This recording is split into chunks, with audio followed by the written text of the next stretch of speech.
শেষ হতে চলেছে তরমুজের মৌসুম। সমন্বিত উদ্যোগে ফেনীর সোনাগাজীর 10 কৃষক 90 একর জমিতে করেছেন তরমুজের আবাদ। গত বছর আবাদ ব্যাপক হওয়ায় এবারও ভালো ফলনের আশায় বুক বেঁধেছিলেন কৃষক, তবে সে আশায় গুড়ে বালি। ফেনীতে চলতি মৌসুমে তরমুজের আবাদ বাড়লেও আশানুরূপ উৎপাদন হয়নি। বাজারে ক্রেতা না থাকায় তরমুজের কাঙ্ক্ষিত দরও পাচ্ছেন না কৃষকরা। এতে লাভ তো দূরের কথা, লোকসান গুনতে হচ্ছে তাদের। এমন পরিস্থিতিতে কৃষকদের সব ধরনের সহায়তা করছে কৃষি বিভাগ।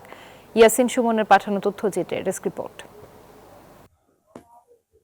শেষ হতে চলেছে তরমুজের মৌসুম। সমন্বিত উদ্যোগে ফেনীর সোনাগাজীর 10 কৃষক 90 একর জমিতে করেছেন তরমুজের আবাদ। গত বছর আবাদ ব্যাপক হওয়ায় এবারও ভালো ফলনের আশায় বুক বেঁধেছিলেন কৃষক, তবে সে আশায় গুড়ে বালি।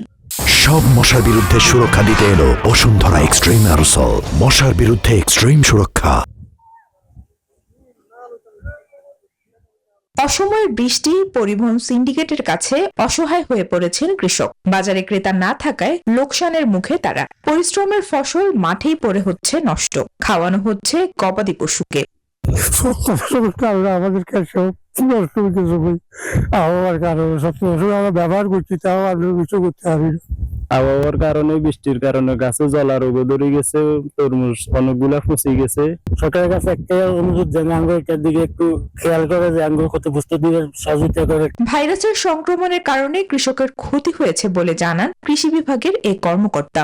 আমরা উদ্বুদ্ধকরণ করছি, আগামীতে হয়তোবা আমাদের এই এলাকার কৃষকরাই তরমুজ চাষে আগ্রহী হবে এবং সেক্ষেত্রে রোগ এবং পোকার দমনের ক্ষেত্রে আরো বেশি সচেষ্ট হবে। চলতি মৌসুমে জেলায় 1299 হেক্টর জমিতে তরমুজ চাষ হয়েছে। Desk report, news 24।